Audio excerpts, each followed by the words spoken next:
Well, hello everybody, and welcome to another wonderful stream talking about why we love Doctor Who. I'm ever so sorry for those of you who missed the trailer on YouTube, but we'll cover that in another video at another date. Oh God, the saga of YouTube. The Hello, saga of YouTube. everybody.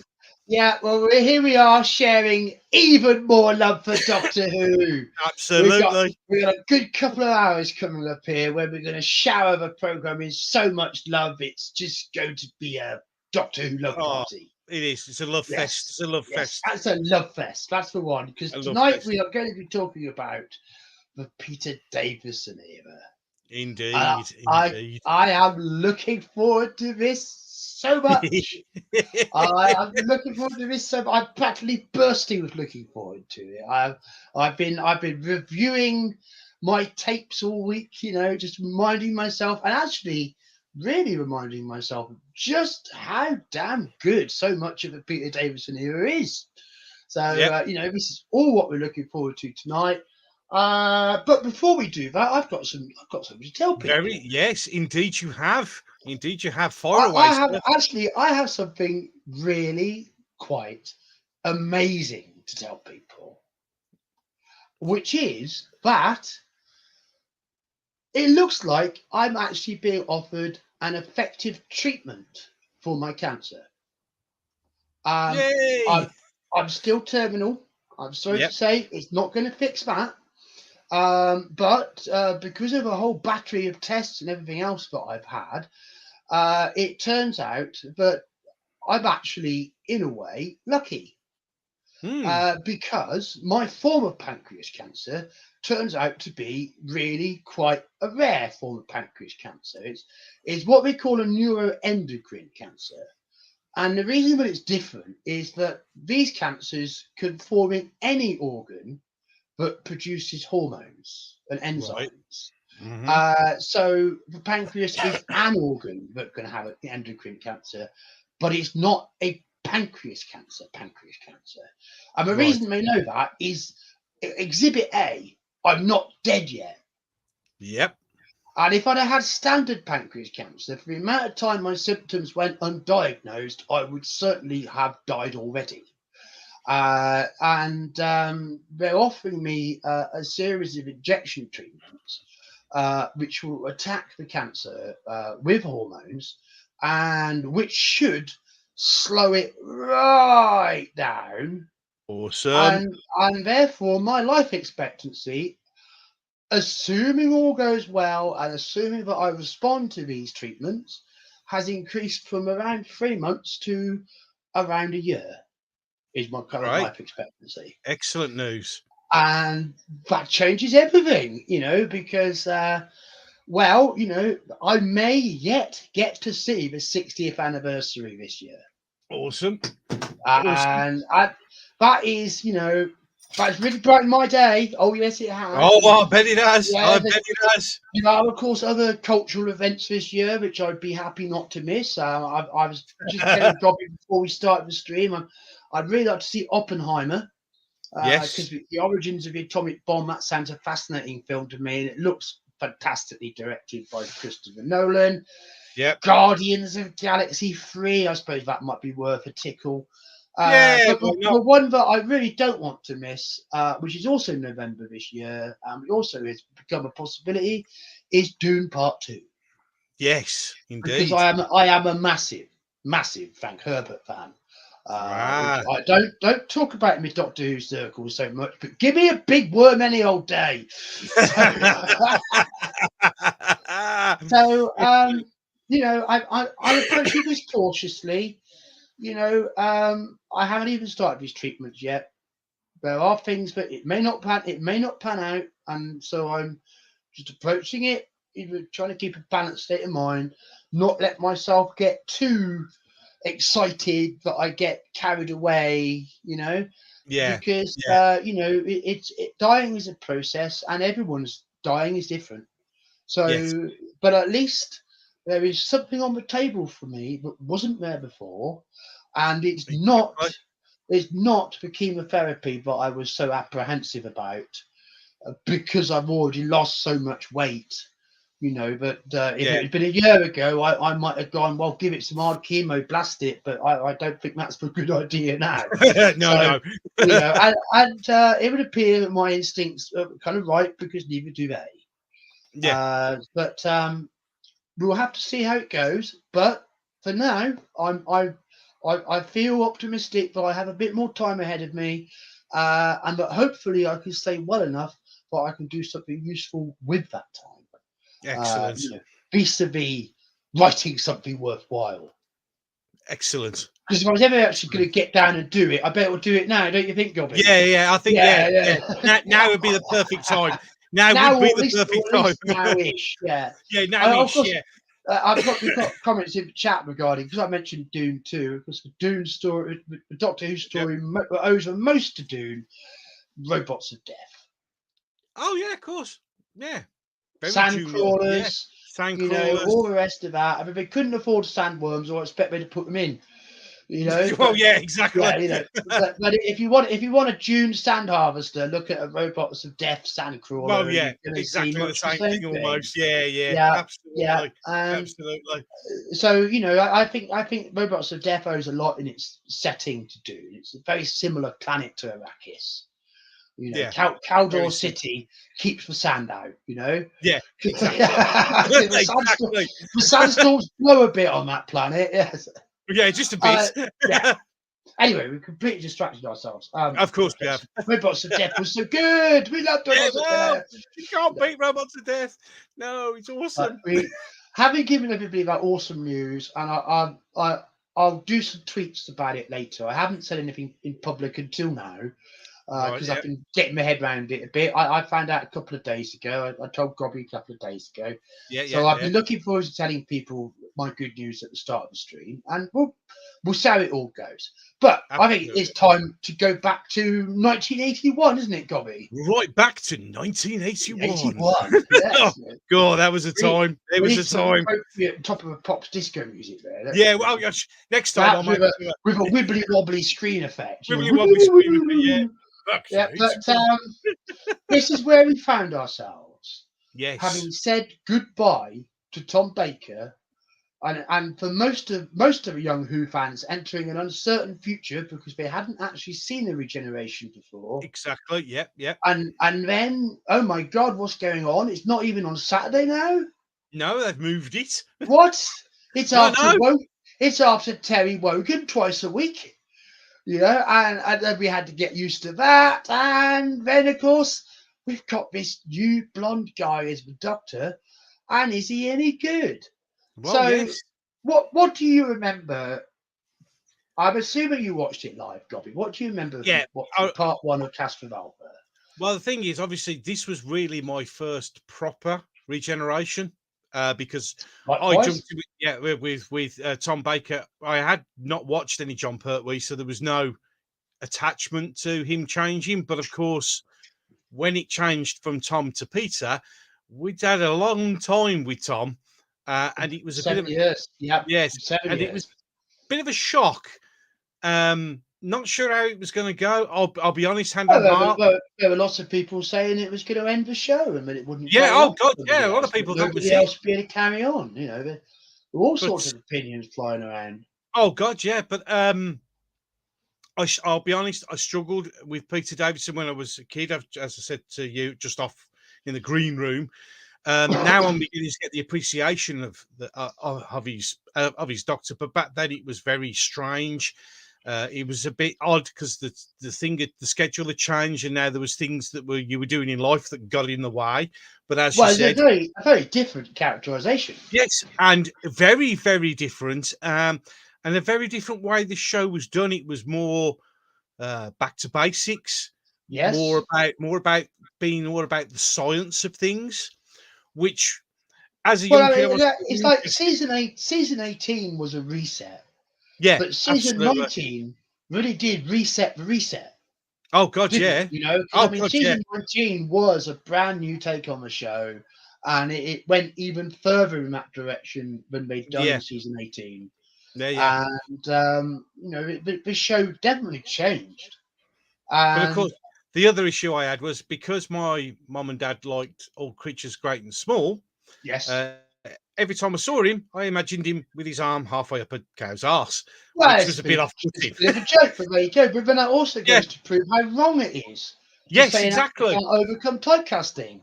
Yes, You know, absolutely because- right. yeah. Absolutely right. Because he So- made the Doctor. He made well. He was the best Doctor. I think he found it difficult because, let's be honest, Tom's shoes were a huge pair of shoes to fill. And Well, that must have been absolutely intimidating and oh, daunting. to the ultimate. But by the end of his tenure, I think he filled them. I think he did a fantastic job. And you know, Well, I mean, it's it interesting could have to been. say that, isn't Yeah, it? Because I mean, yeah. as fans, if we take an overview of the Fifth Doctor, we do see that Peter Davidson clearly was growing into the part. He was Oh, becoming yeah. better at the part, and that's something we'll obviously want to bring out when we get to the end of his run, the end of season 21. We'll talk about that more, but I hate to say it. Oh God, no, sorry. I'm going to have to mention the forbidden word, the Whittaker word. Yeah. Okay. Yes, because Yeah. I will say this: when I watched Power of the Doctor, it made me think that she was actually having a bit of a Peter Davison moment. Right. Yeah. So, And she was actually yeah. kind of finally starting to really get it right at the end. Yeah. You know, Unfortunately. unfortunately, because I mean, I think she was really improving. But I'm not saying I want to try another season of Whittaker just to find out. You understand? No. Thank you. No, thanks. But I mean, the parallel did occur to me. Yeah. Yeah, I see where you're coming from. I just think that Jodie as an actress was far less prepared than Peter Davison's as an actor. Yeah. And I think he took his preparation for the part quite seriously. Yeah. Yeah. He did. And Yeah. I think you could tell, with how quickly he did find his stride. I mean, he doesn't have. Let's get back to Castro.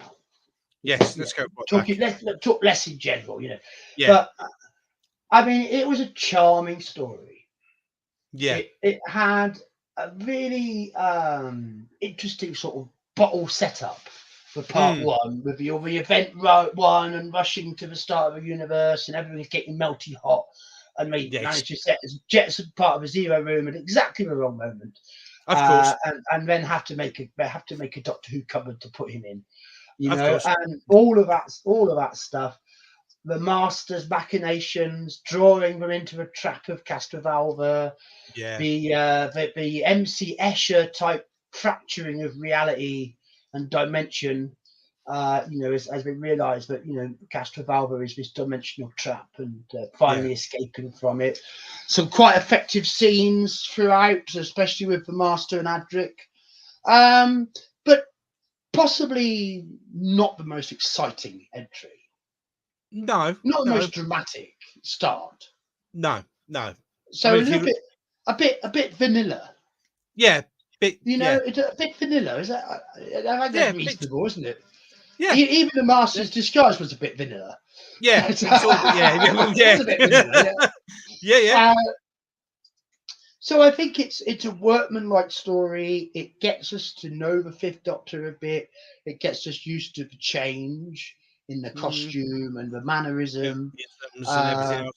And we relate to him more because it's a troubled generation, and we're trying to understand how the Doctor's going to get himself out of this sort of this confusion, so that he becomes the Doctor we know. But I think it does deliver an effective Doctory end, with a confrontation with the Master at the end, and it gets us going, a perfect companion for Legopolis, because Legopolis and Castrovalva do kind of balance each other out very nicely, and they have very much the same tone throughout.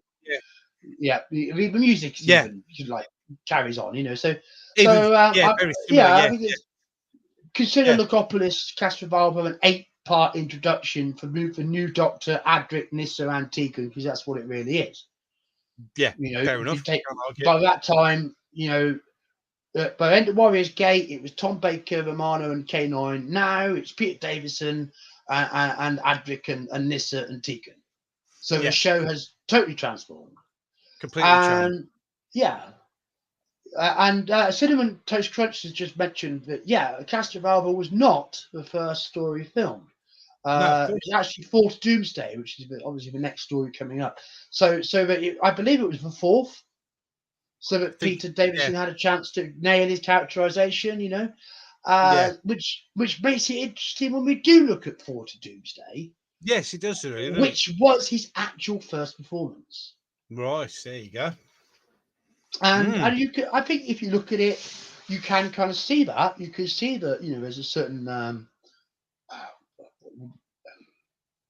what would be the right word? Not nervousness, but there's a certain tension. There's a certain a little bit tension, a bit anxiety, unsure. reaching for it. Yeah.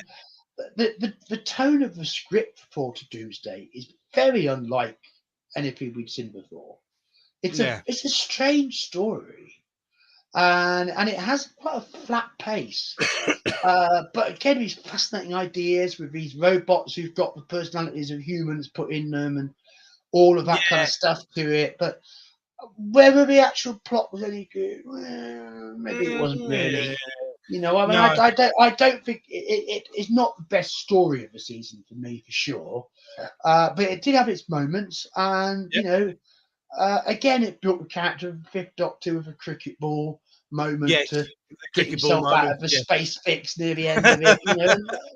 Another good story, another good starting story, and just building up the direction that the new era is going in. Yeah. It is. Yeah, I agree with Sadako. Yeah, I do find it fun. It is. I do find it fun. Yes, it's entertaining. It's entertaining.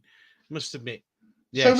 So we're warming up. We've got our first 4 weeks, because of course you get a story in 2 weeks now. So we've had our first 4 weeks to get used to. And it's funny, Gobby. I can remember watching these episodes, and the memory is so clear. It's like I'm actually sat there in my school uniform, wearing my school uniform, eating my beans and my sausage and beans on toast, watching that. Because that's one of the things that was different. Because it was a school night.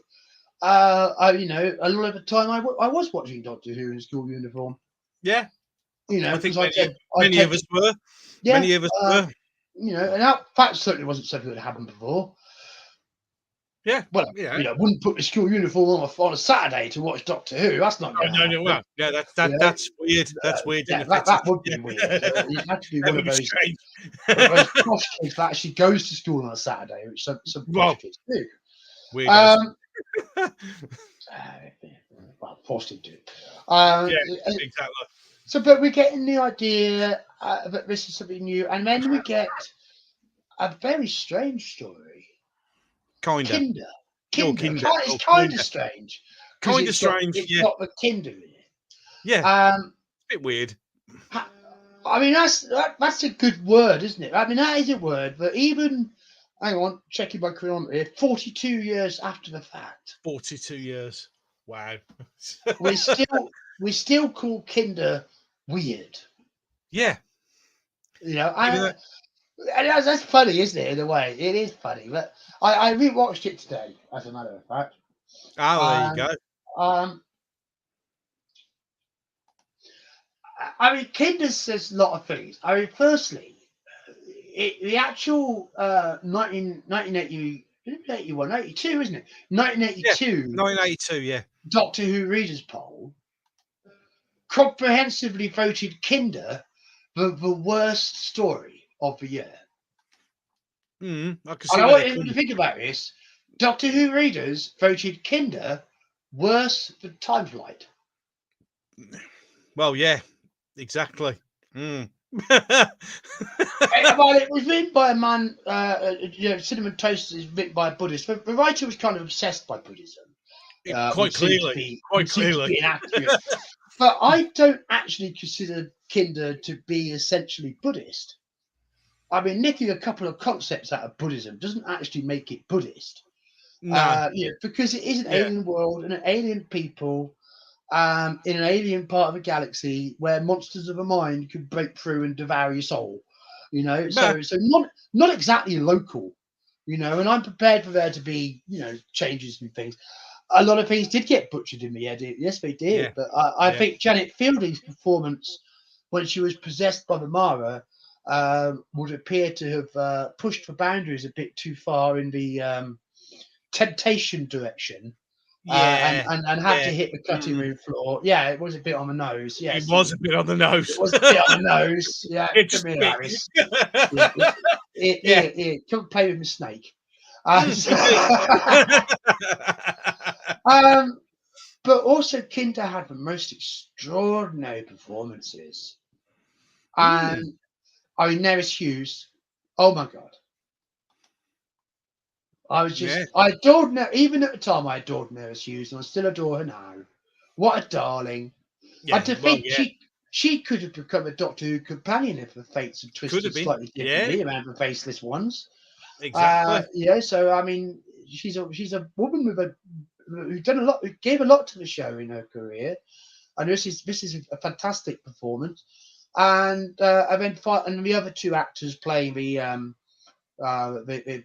leader and the follower in the dome, Hindle and oh god, name's gone, the older chap, who was played by a very famous actor who was in the Dambusters, wasn't he? Richard He Todd. had Sanders. Richard Was it Todd. Sanders? Yeah, it was Richard Sanders. Todd. Sanders. Yeah. Yeah, Sanders. That's Yeah. right. Yeah. Sanders. So, but it was Hindle's performance. Was such a powerful depiction of madness. But it was really quite shocking to see in a show like Doctor Who. Yeah. Whereas madness might have been a sort of bit of a melodramatic supervillain kind of thing, Yeah. Yeah. or an Omega going over the top. This was a different Yeah. kind of madness, and Yeah. This it was was. all the more unsettling for it. Yeah. So we have very disturbing aspects to Kinder, but Mara itself, very powerful idea. One which I'm surprised we haven't seen come back in New Who, to be honest. Well, it's one of those ones that should be coming back. It should come back because it is. It's got a potential to really terrify me. Oh, Absolute bugger. Yeah. absolutely. And Absolutely. the scenes with Janet Fielding and the Mara when they're in the sort of the black and white dreamscape, and she's being psychologically tormented and made to talk to herself, and then made to talk to another 10 different versions of herself. Don't think about it, too late. Again, good mind bending stuff. In keeping with a sapphire and steel kind of vibe. I was about to say that. I was about Strangeness to, and weirdness. Yeah, weird absolutely. stuff. Yeah, absolutely. Very, very. And the only other complaints about Kinder have always been about the fact it was shot in a BBC studio. Well, they did rather well considering the limitations of television set to 8 and fixed camera exactly. shooting. I think it did rather well. But I think that when I was thinking about Kinder today, I think this is the first story that really represents an important sea change in how fandom was relating to the show. Because it seems to be, but it was about 1981, 1982, that more and more households obtained this wonderful device called a video recorder. Indeed. Indeed. And all of a sudden, we were starting to be able to watch Doctor Who again and again. We were able to watch last night's part again before watching this night's part. Yeah, we could refresh our memory. We could watch parts 1, 2, and 3 before part 4 came on. So this really started to alter how we viewed the show. Yeah. And this is strongly reflected in how fandom has changed its appraisal of Kinder over the years. Of course. From what started out as, if you only get to see it once, what could come off as a confusing babble, a mess, a confusion, when you can get into a story by watching the parts more than once, you can start to appreciate it a lot more. The themes start to come out, and that's why Kinder is so highly thought of today. Yeah, absolutely. It's the ideas in the story, and it's the performances, and it's the fact that it's a story that rewards people who want to invest in it. Yeah. So I think Kinder marked a very special point. Yeah, And I think it was Kinder where the season first started to light up a bit, because it Yeah. was certainly a more intriguing story than the previous two. As I said, Four to Doomsday, Castroval, they were both relatively flat, but that was about to change yes, it because was there was about to be a visitation. hesitation. Now, this was a good one. I like this one. I did like this one. With this because Eric it was all Solward's best yeah. writing is Oh, it was brilliant. undoubtedly season 19. Yeah, The Visitation and, of course, Earthshock, Earthshock. Well, yeah, which we'll be coming to we'll in get to that already. shortly. Yeah, yes, we Um, will. and no, we weren't. Just to pick up on what Miranda was saying there. No, we weren't able to show the Mara properly. No, they Uh, weren't. but as pointed out on the DVD extras, how do we know that Amara doesn't look like a bad fake plastic snake? Very true. Very Yes, true. there you go, Steve. Yep. Imagination can always Always always fill the find gaps. a way. Yeah, find the gap. Always fill the gaps. Always fill the gaps. But the Visitation and Eric Solward. Some people kind of like Sedaku there. He finds the Visitation okay. Yeah. I kind of respect it more than that, because I could see it was really working hard to try and define this new way of telling a Doctor Who story.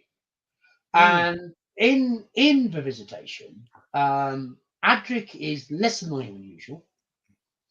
Yeah. In fact, Adric is super annoying in Kinder. Very, very annoying. Very annoying. Yeah, very annoying. Adric, the actor Matthew Waterhouse, actually tried to give Richard Todd acting advice on the set of Kinder. Yeah, okay. Yeah. Yeah, it's not going to go down well, is it? I'm watching his performance. And yeah. Yeah, Okie do. But Yeah. Kinder was a really hot Adric hate moment. It certainly was. In fact, Adric might have had a lot to do why it got voted bottom in that year's poll. Hey. Possibly, yeah. But the Visitation has an excellent character balance. All the companions actually have meaningful content in it. Yeah. And the story is very powerful. Yeah. One of the things that really strikes me about Visitation is what really comes out is Solward's writing, which is it's very cynical. It's almost nihilistic in the pterodactyls just prove to be so completely self-obsessed. Yeah. That there isn't any way to strike a deal or find any goodness in them. No. And that cynicism is definitely part of Solid scripts throughout his time. And then it was right there in the start. But I mean, they're also a very interesting species. Yeah, that was odd. I don't know. I don't really understand what this Mysterious Falling Ill was about. I didn't I don't know either. No. And the historical setting was really well realised. The actual fact that it is in the Middle Ages, and impacted how people were thinking and feeling. I think it all came across really well. That sense of menace, with people being scared of the plague and willing to kill to drive people off. There used to be Android as a threat in the story. It was also very effective. And great for Nissa to have the job of blowing it apart. Absolutely. So they've had just so much good stuff in the Visitation, and a really pleasing ending as well. Tie it all up. Oh look, ties great it into history. Great, exactly. Brilliantly won. Brilliantly done. I can't think of when was the last time Doctor Who did a historical rap. Well, the Time Warrior, perhaps. That's probably I don't think there's been since then. No, but Masked Mandragora. Not as good a story. No. I mean, Visitation is a stronger story. So but it didn't happen very often, and the Visitation did it well. Yes. And it also showed that you could have 80s synth and it could still work for a historical story. Yeah, because the soundtrack fitted quite well. as you It said. did. Yeah, Considering it was synth music, it fitted well. the atmosphere worked really well with Yeah, it. Yeah. yeah, So absolutely. I mean, I think the Absolutely. Visitation was a bold statement. Here we are. We are the new Doctor Who. Yeah, And I think it was at this time, that I think we really started to embrace the Fifth Doctor now. yeah. We've Started to had a warm few to it. weeks to get used to him. We're Yeah, yeah. starting to really embrace him, and yeah, okay. And of course, getting rid of the sonic screwdriver. Also Indeed. notable from that story, Yeah. Um, we all had Mm. little mini funerals for sonic screwdriver. Yeah. Yes. Goodbye. Bye bye. So to be fair, the sonic screwdriver was not abused in classic. No, not at all. It Not really wasn't. But in no. New Who, it's Oh, I knew who. It's the get out of jail free card, isn't it? It's the multi tool of everything. So yeah, overused, lazy writing. Having to use just the stomach. well, it's because they're trying to fit a story into 45 minutes. Yeah, exactly. It's the actual excuse for why they did it that way. But no, it's not good. So all of these things. I mean, I'm coming out. I'm actually going to go A for Visitation. It is good. It is a good. I I like it. I think it's one of Pete Davidson's strongest stories. Yeah. No, you're not late. You're just in time. You arrived exactly as you meant to. Time properly. Yeah, exactly when you meant to. Yeah, you're exactly you meant to. Have you got any thoughts you'd like to add to about Visitation? No, I like the whole. It was such a good historical fit. It actually made sense, and the way it was all, it made sense in the historical moment, which Doctor Who does sometimes. It Stuff. was a Yeah, strong, rational, well thought out, well-rounded story. brilliant story, and a fantastic end that actually fitted the moment in history that it was in, which is at the moment a lot of times New Who, especially, we don't do that very often. We just Well, we don't New even. Who has the tendency to pretend that history is what it was not. Yes, exactly. It tries not to so helpful. it tries to rewrite history instead of telling history, and that's what I liked specifically about the Visitation, is the fact that it was so well written to fit into that specific moment in history. Yes, and it it was. was. It's just brilliant. It's just brilliant. I loved it. I absolutely love this particular. We're giving it top marks. Oh, this is top marks Yeah, by far. and then we were off away for something else that we hadn't seen for a long time. Yes, A two-part a two-parter. story, Yeah, that which was we it. hadn't had since the Taran Experiment, which I think was the only other example of a two-part story. I'm thinking. I think you're Planet right. of Giants is 3 parts. The Rescue Yeah. is 3 parts. Mission to Unknown is 1 part. I think it was the second 2-part story in the show's history. Yeah. And Moons of Madness shares our love for Visitation. Yeah, it certainly does. Oh, Quite yes, one of my favourites. Yes, absolutely. Fair enough. Yeah, that's right. They wrote the script around history instead of writing history around your script. The Rescue was a 2-part. Was the Rescue a 2-part? I think he might be right there. Okay, the third 2-part in the show. Oh, hang on. No. Oh, no, sorry. No. Edge of Destruction. They are. There you right. Go. The fourth 2-part in the show's history. But we hadn't seen one for a while, nonetheless. No, this is one for a bit. Yeah, we'd had a gap. Okay.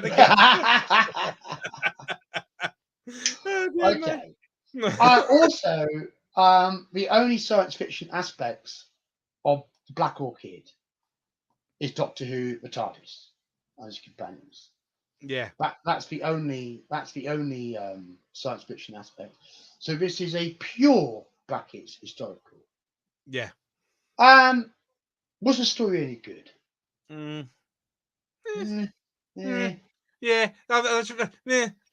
It was all right, I suppose. Yeah. It's the sort of story that you might get as a sort of mystery play ending, isn't it? Yeah. The shunned relative living in the attic kind of thing. Yeah, it's that kind of thing. Yeah. This is very true. Very Downton Abbey feel. Downton Abbey, yes. But oh my God, when you're pretending to be having a summer fete. Yes. In December. Very hard to pull off. Very hard to pull off. It showed a bit, didn't it? To be brutally honest. Well, I mean, it was it was very crickety, wasn't it? Yes, yes. And it was great to be able to feed into his cricket persona and have a few minutes of a doctor just knocking a ball around, and Yeah, showing and that having a bit of actually fun. Yeah. he It can was quite play good. cricket. Good cricketer. So that was quite a cool part to it. Yeah. And I mean, it's a charming story, and you had the whole thing over 2 nights. So it didn't outstay its welcome either. No, Some I people think. might find it. Some people might find it dull. Some people might find it charming. Some people might find it systemic evidence of racism throughout Doctor Who. Because Well, if you yeah. remember the Yeah, book well, Doctor Who yeah. and Race had an entire essay slamming Doctor Who as racist off the back of Black Orchid. Yeah, indeed. Don't ask me to tell you it made any sense because it didn't. Nope. And yeah, I've been to a train station the TARDIS was parked at as the time profit, and Yeah. good thing too. Yeah, it filled a gap. It kept the That's. show moving I on for was. another week. I was about to say it was 2 episodes was about the right length for this one. Yeah, it definitely didn't want to be a 4-part. No. 2 was enough. 2 was just enough. Two was fine. I think probably fair to call it a C. Yeah, I agree. See, If you really like that sort of thing, maybe it's a B. Yeah. But if its quality is still reasonable enough not to be a D. Kingston's. And so it was a nice little part of the season. Yeah, it was just a little filler. But now, Oh dear Lord, here we go. Wow. Well, what can we say? Earthshock. now we enter the realm of legend. This was one hell of a story. Oh dear Lord. Because this story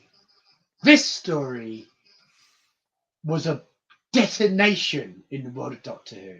Gotcha. Absolutely. Earthshock. Wow. What a story. Earthshock.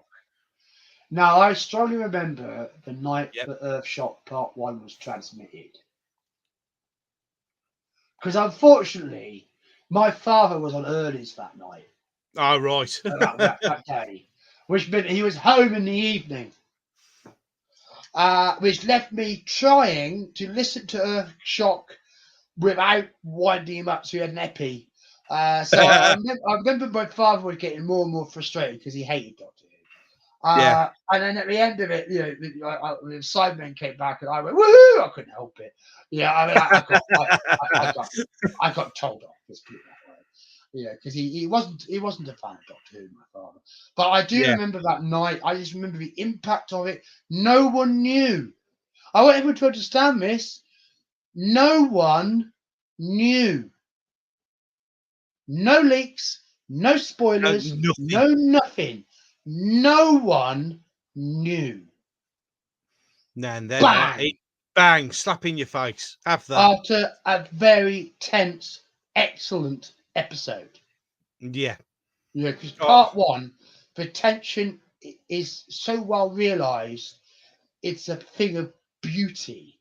Yeah. Just as Snyder's badge sizzles in her own goo. Yeah. That first part, it's wonderful. I mean, talk about strong Doctor Who Part 1s, bang. But but we didn't know how good it was going to get. Because it just got better and better. It just got better and better. And then everything about the whole freighter situation, the Cybermen in the silos, wrapped in the cellophane, punching their way out, realising that they're trapped amongst this army of the damn things. And, the thing about Earthshock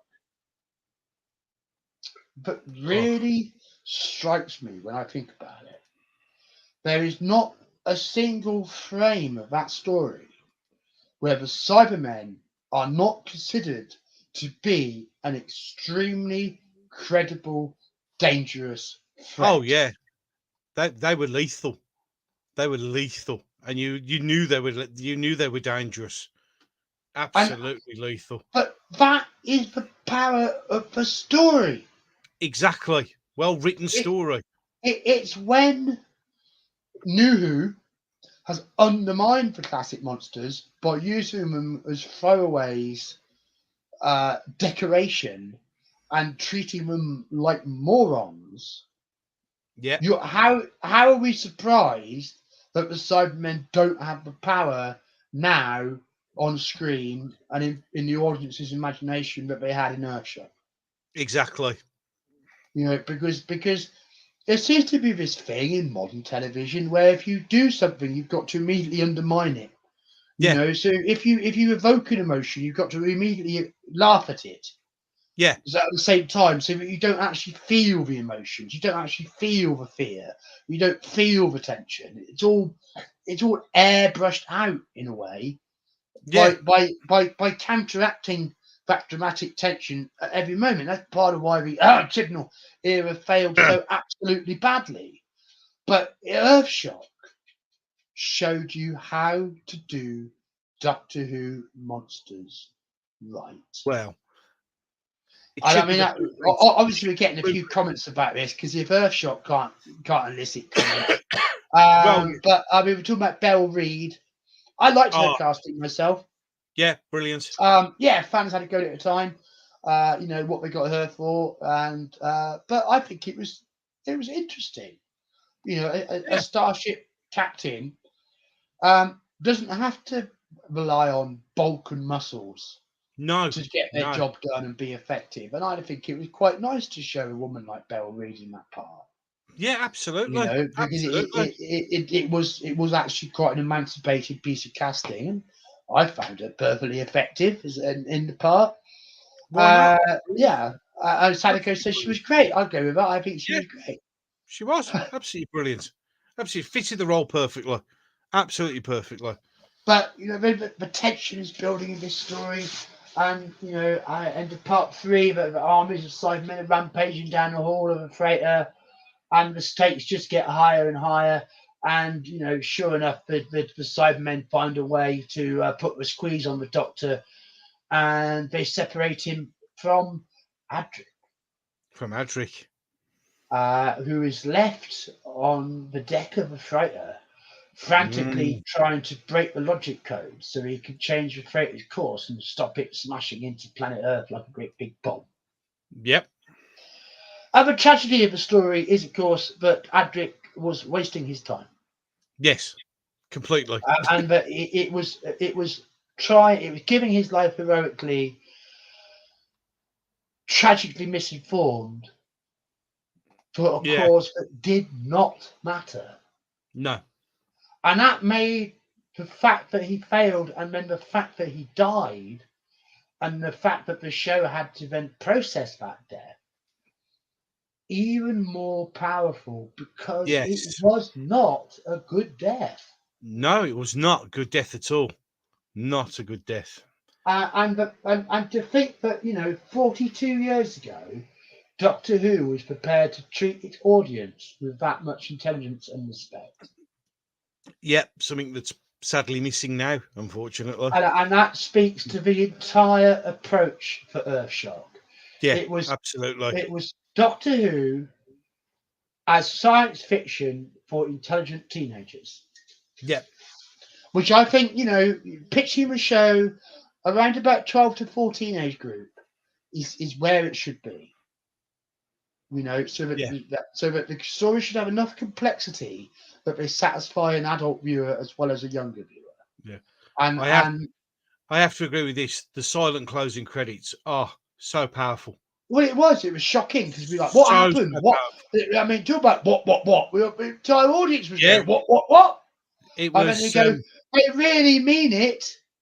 yeah. The credits are silent and there's a busted up badge.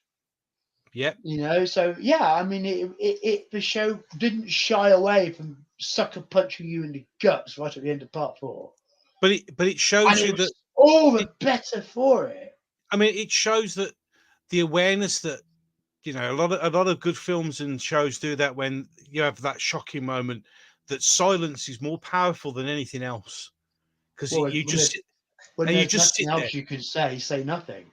and you just sit there stare. I mean, I remember sitting there staring at the telly, going, "Oh my god, wow, what the hell happened?" And that I was would the did most. And this is the real fun part of this. We didn't even like Hadrick. No, he was the most unpopular person on the planet, and no one liked him. Worst companion ever. And when he killed him and ripped our hearts out. We were all dying there crying. Oh Yeah. my God, why did they order him? We didn't even like him. Stomped over us with their cybernetic boots on. But it's there exactly. No matter how often I see it, it still hits hard. That's writing. Couldn't say it any better myself, because that's what it was. Brilliantly written. Top 5 classic story. It has to be. It's one, as we've said before in the other ones. It's one of those ones that if somebody says, which ones would you recommend I watch? This is for me one of the top ones. Go and watch Earthshock. And the whole look and the whole feel of it, and that was 5 years before Aliens and the Colonial Marines. Yeah, exactly. It kind of makes me wish we could have had Soward as a writer and not a script editor, because I think he had potential to. Oh yeah, absolutely. If he hadn't had to fix other people's problems, and we could have got some more Earthshocks out of him. Well, we did get more scripts out of him, but not to that level. Not to Earthshock level. Nowhere. It's a superlative A++++. Oh God, yeah, absolutely. We can't sing enough praises about this particular set of episodes. It was just which is so ironic, because then next week it was Time Flight, and once again we had run out of money. Yes, we've just blown all our budgets on the last great one. Oh dear Lord, it really was worth spending the money on. Yes, but now we've got a problem. Yes. Yeah, now we've run out of the money, and we've got to do this on a budget of about £8. So, and it shows. Unfortunately, it's one of these ones that really shows bad, absolutely bad. Oh, I didn't know. It's such a shame. Yeah, here we go. I think we have to be upfront here. Time Flight's biggest problem is his unfinished script. Yes. The script did not have the time. The script did not have the revision. And it does show as a result. Personally, I have a guilty love for Time Flight. I have to agree, the main story is very confused. The Anti-Alien Master bit is just stupid, really. So it's a difficult one to know. But the thing is, I adore Concorde. Concorde does things to me. And I was living in London, and I'd just see Concorde fly overhead. It was always magic. Concorde, very special place in my heart. How do you feel about Concorde, Gobby? Oh, have we lost Gobby at the moment? He seems to have got off channel for a moment. So it's just me. Well, I'm just generally speaking about Concorde, because that part one. Sorry about that. Oh, that's all right. That's all right. I was just asking my mic lead fell out. Well, that'll do it. Chatting away. Just welcome back. Yeah. No, Gobby's not. Well, I'll just carry on. He'll be back. Yeah. I'm back. But I know you have an answer to this question. What do you think about Concorde? Concorde. Wow, what a plane. I mean, does Concorde evoke special feelings in you? Oh God. I mean, it was absolutely it was the pinnacle of flight technology at that time, let's be honest, for civilian flights, any case. Truly was. World leading. Truly was. I mean, I remember and a source of genuine national pride. Oh God. I mean, I remember when he visited Birmingham Airport, because I literally live almost next door to it. And to hear that plane take off was, you knew it was taking off. Oh, God, it was loud. But it's such a beautiful plane. Just because one flew up, wimps. Well, small inconvenience. Yeah. I mean, come on. All planes have accidents. It was only because some French didn't put the fuel cap back on, right? Yeah. I swear to God, Yeah, I mean, we shouldn't joke, but in reality, whenever I see that, I always think of that scene from Die Hard 2 with when John McClane lights the It's a fuel lot on the. like it, isn't it? It's a It's lot very like much it. because Yeah, it runs up yeah. the. Yeah, I shouldn't joke. Terrible, It was a terrible terrible thing. tragedy. No, we should joke Yeah, it about was. terrible Shouldn't joke, tragedy. but But it was it was wonderful to what have a plane! Concorde What a plane! featured so Yes, hugely throughout this show. And frankly, all the airport stuff in part one, especially, is just pure Concorde yeah, fancying, you know. And if you like that sort of thing, it's a historical record, yeah. Well, you that's it. know. Now I it mean, now here is. you are going right into the actual cockpit, you know, and Yeah, taking footage inside the actual plane. And I mean, that's something actually I maybe should have mentioned, talked about before in the streams. But one of the things with watching old Doctor Who is that it does remind you of the world as it used to be. yeah. It really does. It is a historical And I document. think maybe that is, you know, obviously there's a nostalgia factor, there's a comfort factor in that. But I find when I'm watching older episodes, it makes me remember those times. Of You course, it know, does. when cars did look like that, and people Yeah, were dressing like that, and yeah, you know, that historical aspect to Doctor Who, I always find quite fascinating, and it's even more fascinating when you then go and find locations decades later and find out how much has changed and everything else. You yeah, know, so yeah. I mean, It's it's amazing. funny that I mean, a show about time has been going on so long that it has become history in itself. Yes, it is. It is. And you could put time flight in there Yeah, on because that basis, and just the idea of using Concorde, it was a really nice idea. So you know, I mean, it let's be honest, is though, it was great advertising for Concorde, though, wasn't it? That's, yes, it was. But uh, oh yeah, the what a yeah, story on the basis of the plot mm, does deserve bottom place in season one to yeah, me. it really does. It really does. It's It is a worse story than Four Doomsday. yeah, You know, the script was not finished. yeah. That's the Yeah, thing. there were problems, and the script was not finished, and the money was not there, Yeah, the and you money had get what, gone. and it might be even more important. Therefore, you get what you get, Yeah, and what we exactly. got was the end of Peter Davidson's first Davidson's year, first one. Yeah, and a fandom that was infused and excited on the whole. I mean, certainly yeah, the reaction was far more positive than negative.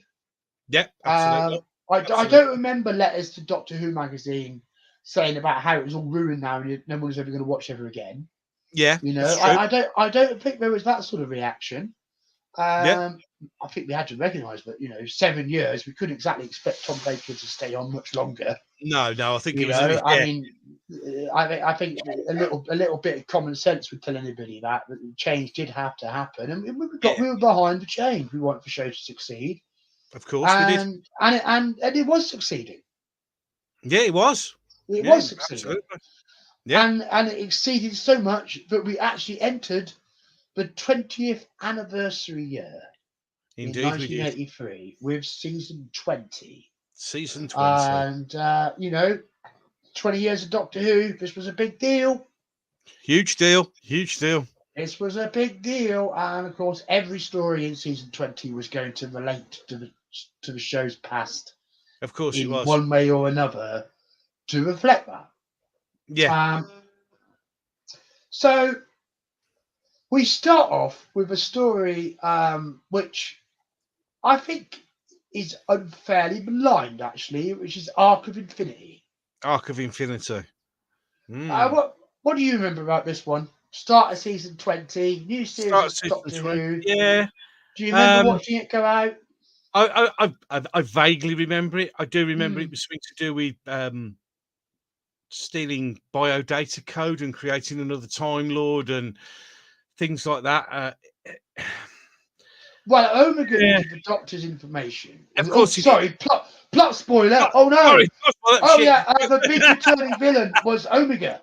Omega's back. Yeah, Yeah, shush. Omega. Oh right. Oops, a bit early, but there you go. Doesn't matter. But Carry on. this time he's got an actual head. Yes, a real head, one that A real moves, head. Yes. one that moves and talks and stuff. But yeah, Look, I watched Arc of Infinity yesterday, yeah. and So I it's fresh think in your mind. Yeah, it's a very nice piece of writing, and I think that it's an especially good story for Nissa. Yes, it is a good Nissa story. Because the story structure in Arc of Infinity is somewhat strange. Tegan went off back to do her job as a flight assistant at the end of time flight, and John Nathan Turner then brought her back again.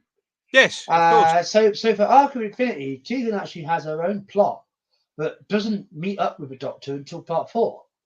Yes, But exactly. it means that the Doctor has a solo companion, effectively, for most of his Yes. scenes, and that's Nissa. And it's a very strong script and performance for Nissa. Yeah. You know, I mean, she's holding up the High Council with a taser gun. You know, she's actually blasting people and stuff. You know, Yeah. Getting down. don't mess with Science Girl. No, don't mess with Science You know, Girl. don't mess with Science Girl, because she will take it that extra Oh, God. step. You know, Absolutely. so it's a great story for Nissa, Yes. and it's a good plot. I also think it's surprisingly respectful of Gallifreyan lore. Yeah. Yeah. Because I think when people think back about Infinity, they sort of they criticise the look of Gallifrey as looking somewhat like a hair salon, you know, or just a sort of club or something, you know. And I do think that I think Five Doctors sets for Gallifrey were better. They were Yes. Well, better. yeah. They were But the better, whole mate. thing, how the Matrix worked, using the Matrix, using the coordinate of the Matrix to get information from the Matrix. There was just so much. There was so much layers. You know, even reference how's Leela doing. You Yeah. know, so there was a lot. There was a lot actually in the script for the fans who Yes. knew Gallifrey to really get, and I think that was well done. Michael Goff as a guest star, Yes. Indeed. fantastic. You know, I Yeah. mean, it isn't that hard really to work out who the traitor is. Well, no. I think the High Council could have done with a few more bodies in it to pad out the guesswork a bit. Yeah. Yeah. But that criticism aside, you know, that whole plot worked really well.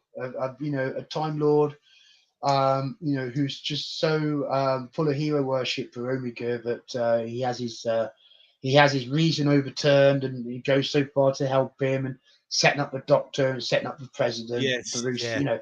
And yes, also Time Prophet, quite right. Colin Baker marched around with a feather on his hat in this story, a hat He that did. therefore was made too tall by said feather. So he spent a lot of time carrying it under his arm. Indeed. Yes. Indeed. But a good brutal functionary old Commander Maxwell. Yes, Commander Maxwell. You know, so I think there's a lot going for it. I think it was a great opener for season 20. Oh, it was a great way to open the season. There's no two ways about that. I think I do like it more than some fans. I mean, one of the criticisms about filming in Amsterdam was kind of why, you know, Yeah. why do it? And if you do that, you're only going to be able to have stuff running around. But I like the running around stuff in part 4. I think it's fine. And you know, it's certainly poignant Yeah. when Omega is forced to set back where he came from. Yeah. You know, so quite a charming story. We did get across the tragedy of that character. Yeah, I think it's a solid B to me. Yeah. I'll give it a B minus, but B minus, B yeah. minus, but still there. It's still there. Yeah, it's better than a Yeah. C. Yeah. Yeah, exactly. And then it was followed up by another strong story, being Snake Dance. Snake Dance.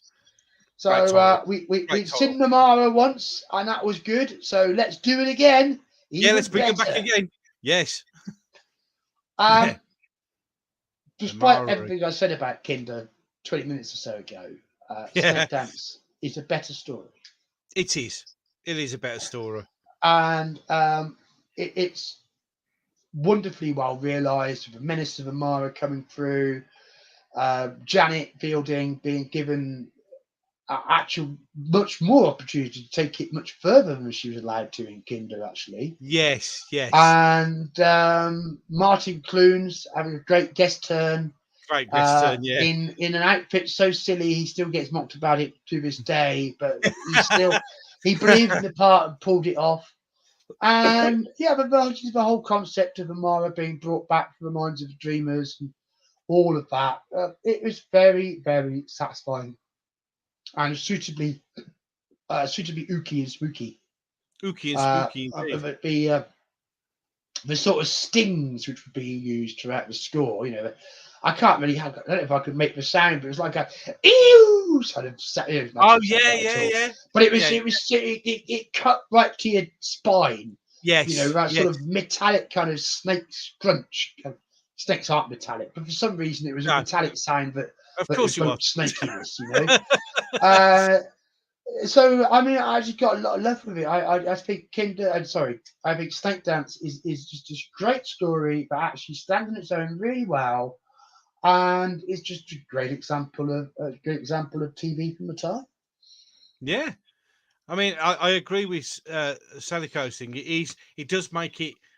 This one makes Kinder feel like that was chapter 1. Yeah, this is chapter 2. It makes sense. And I think a richer unfolding. I think that's a very good way of putting it. And a more comprehensible unfolding as well. Yes, and it was a bit more. I can follow this and a bit less mystical. Yeah, and the two of them. Hang on. We started off now. I'm sorry. Matt Pounder says Kinder was better. Here we go. Yeah. Oh no! What we done, Gobby? Oh, I don't know. We started it now. We should make Kinder eggs, lol. Oh, God. Yeah, moving away from that. Right, moving away from Kinder eggs. We're moving on. Right, we're not going anywhere near puns that bad. Right, onwards, Gobby. Onwards. Set course to Mordred Undead. Yes, indeed. Let's move on. Forward we go.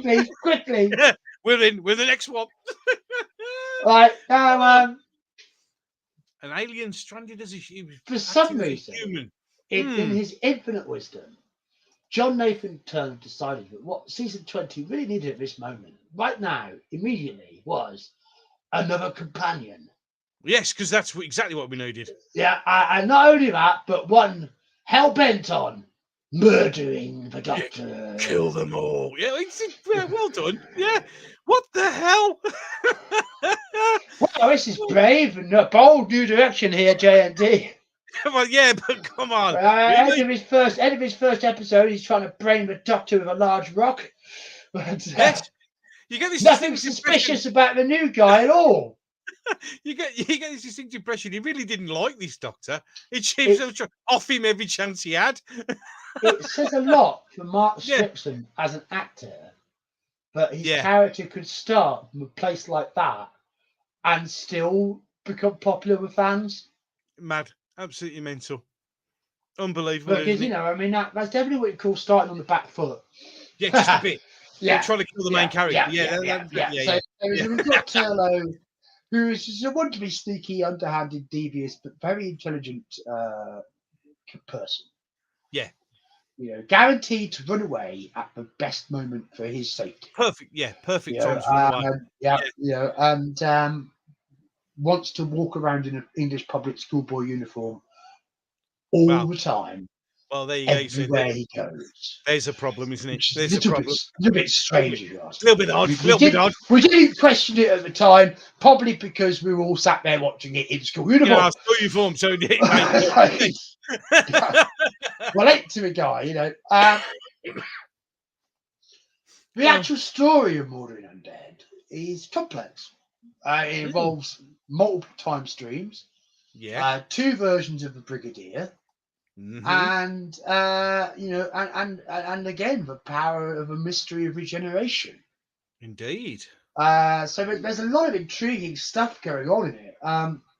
The design is fantastic. Oh yeah. They really made the aliens look alien, the alien ship look alien. Yeah, it was very creepy, as Matt says there. Yeah, very creepy. I think it's a very strong, well-written start to the Black Guardian trilogy. Yeah, absolutely.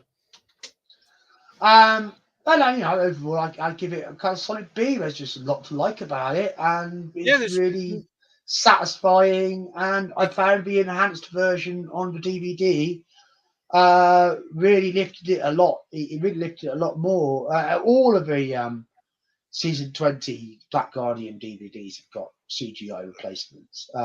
which will help. They are impressive for Yeah, Morgan Undead. yeah. So I feel this is a story which has stood the test of time really well. It's a good story. Yeah, It's a good I'm story. definitely going for a B for Morgan Undead. Yeah, I'll agree. I'll agree. B. Yeah, it's a good story. And then the next story happened. Oh, look, Terminus. isn't this all part of a reason why we love Doctor Who? Especially as classic fans.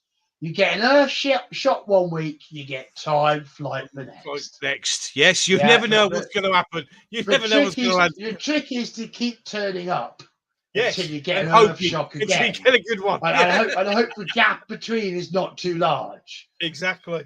Terminus, bless its socks, is that story. Oh dear, I think that sums it up. Everything that went wrong for this story went wrong for this story. Yeah, it was. It's almost a disaster recovery saga as Underworld. Yes. It had strikes in all the wrong places. Everything was not right, was it? And therefore, it lost studio time, it lost rehearsal time, it lost everything time. And it all shows really badly because it does not look good. No, it doesn't look good at all, does it? Oh no, shame. And I don't think the story itself can especially redeem it either. No, especially since this was the second time in 2 years we'd had an explosion causes the Big Bang plotline. So yeah, of course. it landed a bit hollow. Yes, for anyone with a memory of Castrovalva. And exactly. it didn't seem to make an enormous amount of sense. No. And yes, it was the last story for Sarah Sutton. Nissa left at the end of this story. Yes. Which I think probably was a good time for her to go. Absolutely time profit. You couldn't go. As soon as it was 10 o'clock, the lights went off. But when this that was it. I mean, the production had a particular problem with Terminus because it was the middle of a trilogy. They couldn't just scrap it. No. Which at other times they might have done, to be honest. Yeah, I think if it had been that chance, it'd have gone. They wouldn't have done it. I think they might have scrapped it and focused on the next story instead. But it isn't a great story. It's in the D pile. If there's anyone out there who can make who wants to make an argument for Terminus just being okay, I'm happy to hear it. But please do. As far as it went, this was this year's run to the litter. Yes, unfortunately it was. This was but not a fortunately, it was then followed by enlightenment, brilliance. It's like, here we go, another good one, another brilliant story. Didn't have to hang out too long. No, fortunately, we didn't have to wait long for the recovery, did we? No, that was a good one because Enlightenment is an amazing story. It's just unbelievable. Again, it's another one of these ones I'll point to if people ask. For a start, Enlightenment, one of the very few classic scripts written by a woman. Yeah. And it comes over in the emotional relationships between the characters. Yeah. Are really quite satisfying. Yeah. And hold the whole thing together really tightly. And then you've got the marvelous concepts of sailing ships racing through space. Oh God, yeah. Why not? And just how strange and eerie and exciting all of that was. And the concept of the Eternals, which has been referenced in New Who. Yes, it has. And as people have Keith Barron, Linda Barron. Linda Barron, yeah. You know, I mean, her turn as Rack. Rack, She yeah. was Rack. just chewing Oh, that scenery up, left, right, and centre. oh, She she was loved it. having a Loved it. wonderful time. Yes, quite Yeah. right. Fiona Cummings also directed, as Time Buffett points out. So it was an unusual story, and I think I agree with Sadako. We should have seen more from Barbara Clegg. Yeah. And Absolutely, we really should have. I mean, to me, Enlightenment is the standout story from season 20. Yeah. Yeah. It was certainly my favourite at the time. Perhaps, you know, Snake Dance close by it. Yeah. I think so. Because I just love it. I love Enlightenment, and it's always one of my favourite stories to rewatch. Yeah. I think it's a real gem where everything Yeah. came together from the Davidson era and the Davidson characters, and the Tegan Turlo dynamic works really well. Yeah. And I suppose, you know, let's be fair, the story is better for not having to find things from a spare leg third companion to do. Yep. I You mean, know, it certainly helped it. I think Sadiko covered it quite well. It's a lot of this here feels padded with horrid bickering scenes. With Enlightenment, there doesn't feel a single wasted scene in it. Absolutely. Absolutely. That's a really decent. That's a It really is. decent comment. Yeah. That's a brilliant, yeah, because that sums it up really well. And also, it was a great ending. Yep. In many ways, a more satisfying ending than the ending of A Key to Time. You know, the Black Guardian ended up getting roasted up because Turlo chucks the crystal back at him. That's him. Yeah. You know, Valentin Dahl was just fantastic, wasn't he? And as the Guardian, reprising his role. Yeah.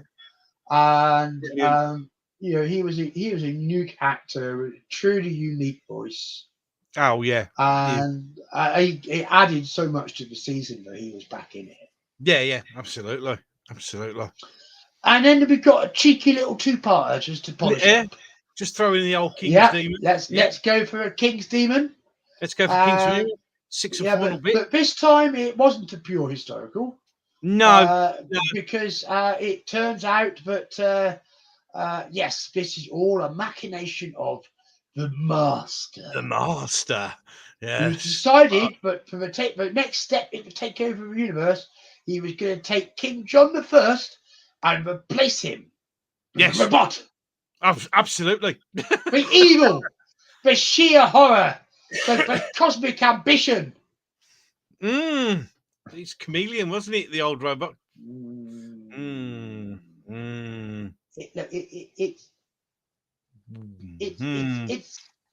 okay. It's okay. Yeah. It's okay. You know. It's a filler. It's a filler. I don't think it really worked as a story. It just didn't have enough jizz. It came over a little bit flat. Yeah. And as for Chameleon, wasn't quite going to turn into the exciting companion that one might have thought if you believed the hype. King's Demons, you know, and a bit of a clue when there wasn't any sign of him in the Five Doctors. Whoop, gone. Really who? Yeah. But I haven't got anything else I could really sum up to say about King's Demons. It's the bottom end of the story pile for the year. I just, you know, it's okay. That's the best way to like describe a beer that's been left for a few hours. Yeah, I think that's. I think that pretty much covers it. Exactly that. That does pretty much cover it. And then that was the end for season 20. Boom, gone. Until later in the year. But then, where there was an exciting tie-up with this thing called Children of Need, and a truly epic issue of Radio Times came out. You see, which was stuffed jam-packer full with Doctor Who love and goodness. And it's also, if you have the season 20 Radio Times, it is quite collectible. I remember that. I remember getting that copy of Radio Times and being very excited because that Friday we were going to see Not 1, not 2, not 3, not even 4, but for 5 Doctor 5 Who's. Doctors. 5 in one go. The 5 Doctors. The 5 Doctors. Wow. There you I'm go. just sitting here with a big smile on my face. Everybody loves the 5 Doctors. In a very, very comfortable emotional place. Oh. Because I think in all my years as a Doctor Who fan, including the return of a series in 2005, and including Day of the Doctor for the 50th, Yeah. the 5 Doctors is still the greatest event for me in my Doctor Who history. Oh, it's brilliant. Absolutely It brilliant. was incredible. Amazing. Absolutely amazing. But it summarised the show perfectly. Yeah. Terence Dix managed to create the perfect love letter for 20 years of Doctor Who. Yeah, absolutely. And, it's a very difficult script. Yeah. I mean, yes, I could have some criticisms. I still, to this day, feel that Susan should have been given something better to do than twist her ankle. Well, yeah. Because I mean that was pretty lazy, Terence, to be honest. Yeah. Because you tried tying into one identical character trait. She twists her ankle, but she's almost 50 now. For God's sake, surely she'd have grown out of it. But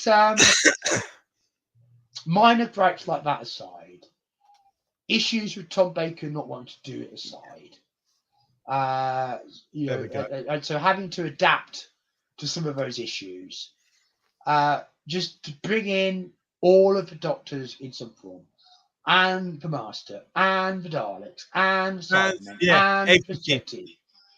Yeti, and to introduce a new, exciting Naston Mario robot who stole the scenes with making Cybermen puke milk.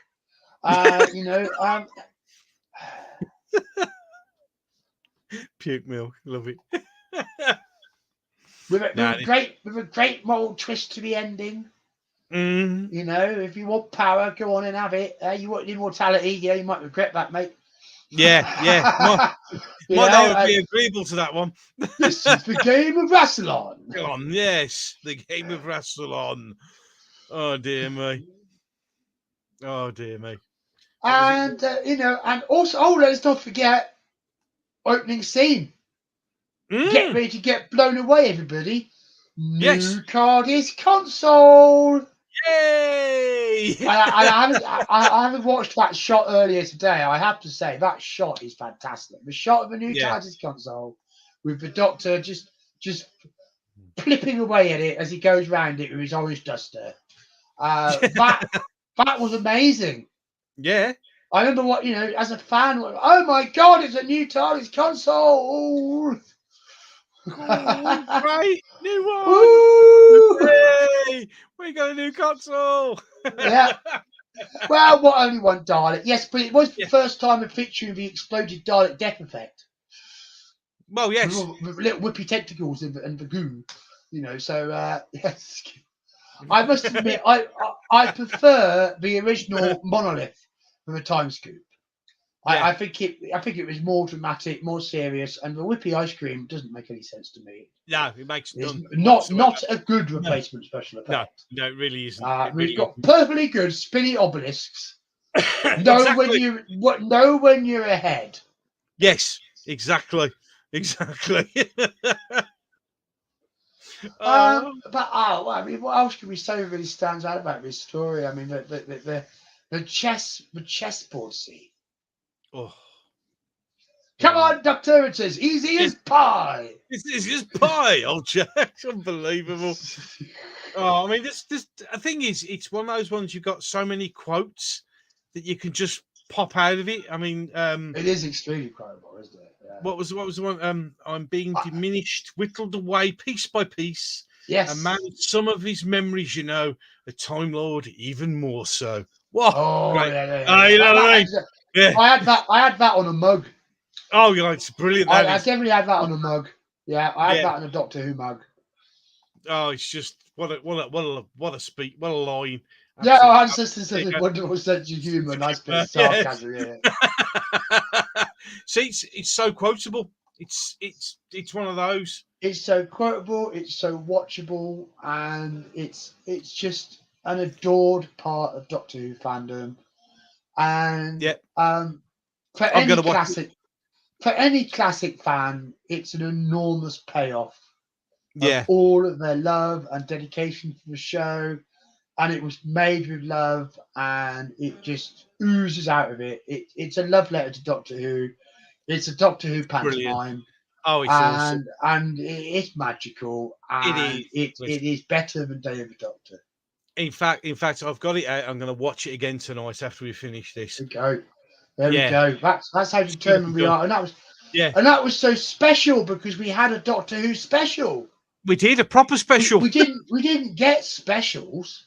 No, it was a You know, new thing. we actually had a special, and it was very special, and it remains special to this very day. It certainly does. It certainly does. Even with teleport homers and everything. Yep, unbelievable. There we go. Yeah, and yeah, good performance from David Banks as the cyber leader as well. Yeah, You know, it was Cybermen indeed. coming back strong after Earthshock, and then in the back of that Five Doctors Special Edition Radio Times was a look ahead to Look the ahead. upcoming season 21. 21. And I And here we remember, go. I can remember the smell of those pages, the smell of the ink on those pages, that fresh ink smell as I turned the pages and just absorbed all of this information about the new series ahead and all the stories that were going to be in it. Because Oh, it wasn't going to be that long a wait until the next no, new year. certainly wasn't. And then, well, Well, here we it go. was time for the Warriors of Warriors the of the Deep. Deep. Yes. Another underwater base defense kind of thing. Brilliant story. Lovely Very shot. underwater. Very Very underwater. base Lovely. defense. Yeah. And I but am about to argue very underrated. I don't disagree. There's cinnamon toast crunch. He's putting a nose out here. I will die on this hill. Warriors of the Deep isn't as bad as they say. Well, it's not. I agree. I think it is very underrated. Very Well, underrated. I will win on this hill Yeah. by saying it's actually a really strong story if you could just look past the production problems. Yeah, it's the production that was the issue, wasn't it? It was the problems they had. It's a shame because I think it's a brilliant story. I really like it. Absolutely. There you go. Yes, Agreed. yes, there are parts you could criticise. Yes, you could criticise how the Silurians seem to be treated, especially in the plot compared to the Sea Devils. You could criticise the Merker. Oh gosh, yes. You could criticise the lighting. Yeah. Which really didn't help the story. No, didn't help at all. But then turn that around and look at all the rest of it. You've got a big cast. You've got actual strong plot. Very good, strong plot. Yep. The whole thing comes to a really affecting emotional climax. Yeah. Because it's a story about nuclear war. It's exactly a story about a Cold War. It's a story about two implacable sides, locked into mutually assured destruction. And there's a lot of strength there, which, as a child, really impacted on me. And I think it was around the time of 1984 that I was getting very aware of the threat of nuclear war, and I was quite scared about it. I think everybody was. So I think Warriors of the Deep at the start of the year had a role in feeding that fear. Yeah. Now, Sadako here says Warriors of the Deep is horrid. Vile message. Violence is bad, so let the enemy kill you. And the Doctor's written as more stupid, incompetent, and peachy than you know who's Doctor. Um, There you go. I don't really feel like that about it, I have to say. I don't know, how is he incompetent, the Doctor, in this story? I don't think he's incompetent. Stupid, trying for peace, stupid. I mean, he tried. Yeah, he tries. You know, violence is bad, so let the enemy kill you. I think they shoot back at the sea devils, don't they? But I will agree that Fred's was far better, but then Fred's was a very different thing. For anyone not in the know, you should Fred's watch was a that. BBC documentary about nuclear war, but also came out in 1984, and it's still one of the most harrowing things ever put on television. Yeah, it's if you've not watched Threads, I recommend you do, because it is available to watch on YouTube. It is. It's very powerful. Very powerful indeed. So a lot of people find that so intimidating they don't even want to watch it. They're so intimidated by his reputation because it is harrowing. But back to Doctor Who. Back to Doctor Who, yeah, it was okay. No, it wasn't the best job. No, you know, the paint on the Merkur wasn't even dry. No, right? Ingrid Pitt's fight coordination was truly abominable. Oh, well, she actually got some. Well, yeah. But her fight, but that what was bad. Yeah. Well, I mean, it deserves to be laughed at when it is that laughable. So I am not going to say that Warriors of the Deep does not have some. No, it has. It has. And the lighting is wrong throughout. And I think everybody acknowledges that. But I still think it's a powerful story that I really appreciate at the time and I really appreciate today. And that I don't have a problem watching Warriors of Deep and considering it on a par with other Davidson stories. Yeah, it doesn't seem like a bad story to me. Whereas Time Flight clearly is a bad story. Yeah, So Warriors of Deep is far superior and a great scene opener. And also very strong model work. Oh, the model work's good. You can't very strong model work. Yeah, very strong. Both convincing at space and underwater. Yes, very much. So, you know, I think give Warriors some love. It deserves it. It does. We need to be able to look past an unfinished pantomime horse. To see what they were really trying to go for. And, you know, if I could imagine the Merkur as it was first envisaged in Johnny Byrne's mind, it would have been absolutely very powerful, fantastic. Oh God, you know, and absolutely. And also, you know, far better than a more recent season. Oh yeah, let's not even go there. Oh no, right, okay. Yeah, right, let's no. My rant on that is legendary. Having discussed all that, clearly it's time for an awakening. The awakening. The little village. What was it? Little Hodgcombe. Little Hodgcombe. That's right.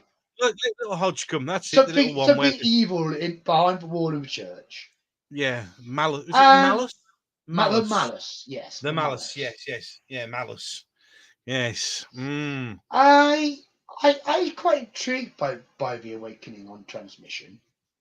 It's interesting. Looking back at it now, I'm afraid I consider it to be quite bad. Right. In that I can't get wrapped up in it. I get bored by it. I just can't seem to get into the story. That's right. So I just think the acting's a bit flat, the direction's a bit flat, and the script maybe suffered a little by being slightly too short. Yeah. I think the Malice needed to be made stronger. Yes, exactly. Said it does feel half finished. It does, and the Malice needed to be a lot more threatening because it really wasn't that threatening, to be fair. So, but I'm gonna go. I'm almost tempted to go a D.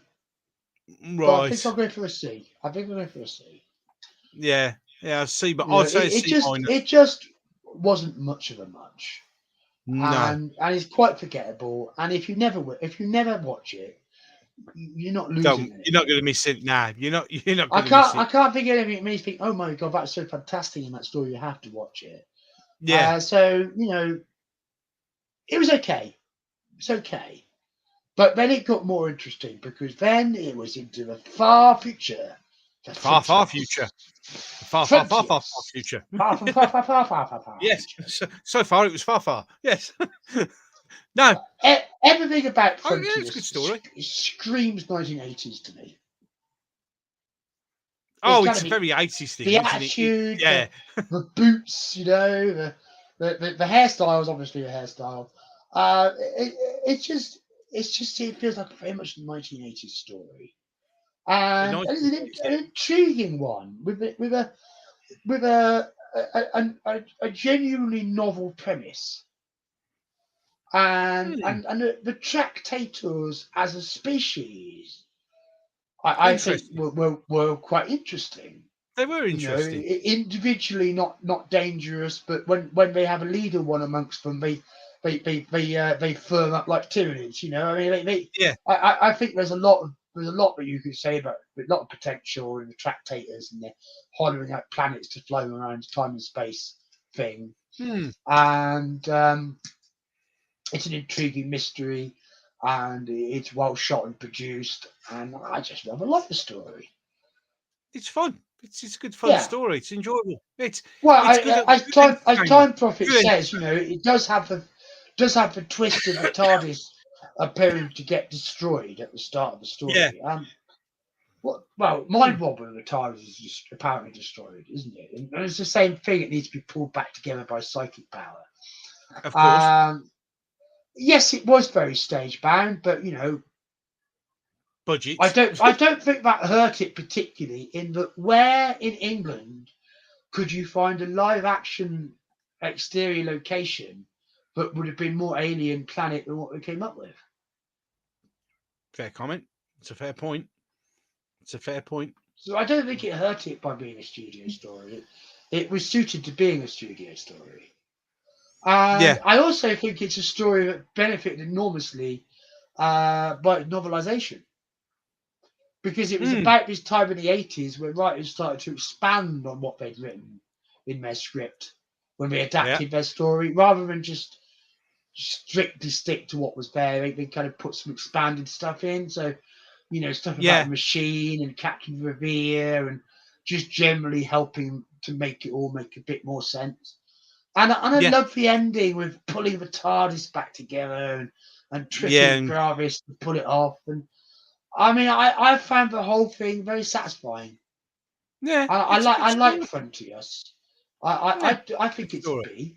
I think it's a Yeah. B It's a good story. story. It is a good story. I like it.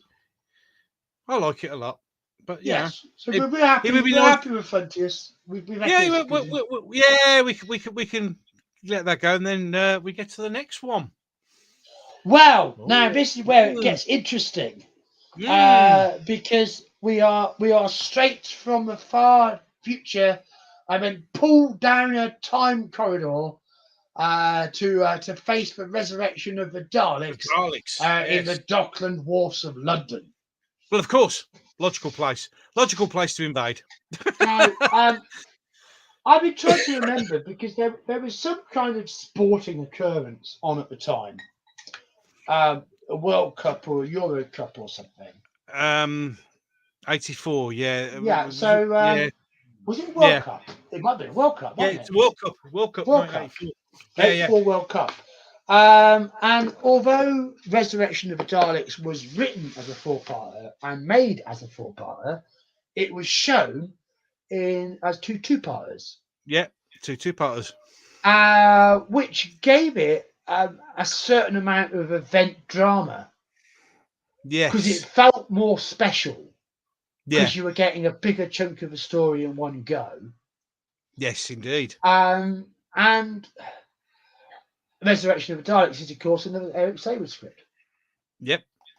And it really took that cynicism, that nihilism from his earlier scripts and cranked it to the absolute max. Yes. And I believe that Resurrection of the Daleks has not only has a near total death count, it has a higher kill count than the Terminator. It more likely does, to be fair. Lots of people die in this one. Lots of people. Everybody dies who It's isn't just called the Dr. Tegan or Turlough. Yep. If you're not on the Everybody. main cast, If you're dead. if you see a character on the screen, any character, that character is dead by the end of the story, unless they're called the Dr. Tegan or Turlough. It's very much akin to the old Star Trek thing, isn't it? Wearing a red shirt. As soon as you get a red shirt on in an episode, you're finished. And this was an entire space station and battle cruiser full of red shirts, you know.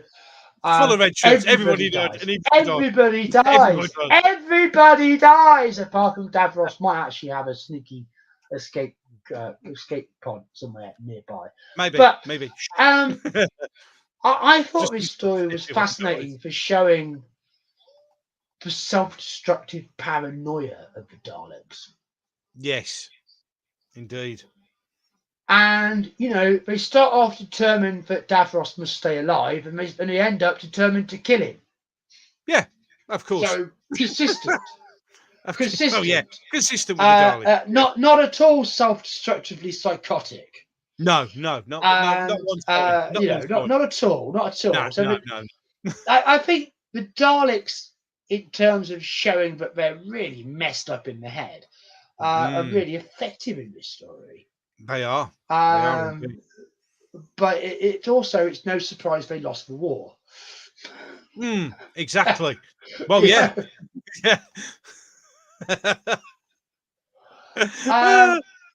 I'd also like to give a shout out for diversity. Yes. Because the casting of Resurrection of the Daleks rivals any casting in New Who in terms of the diversity of the cast. I didn't think that happened before a certain moment in time. Didn't you have to be forced to put brown people in TV programs? Yeah, apparently. Somehow, there was some sort of institutional racism or something. But I don't know what it is. No, clearly that was rubbish. Yeah, of course it was. Yeah, absolute rubbish. And here's proof.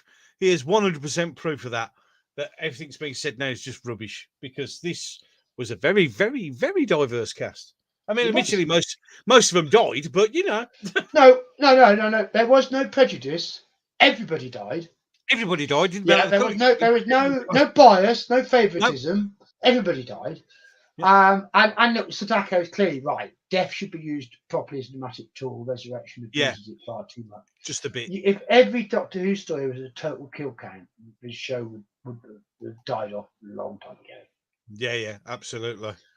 But in terms of bringing the Daleks back and giving them a punch and making them dangerous and threatening again after Destiny of the Daleks, Resurrection of the Daleks delivers hard.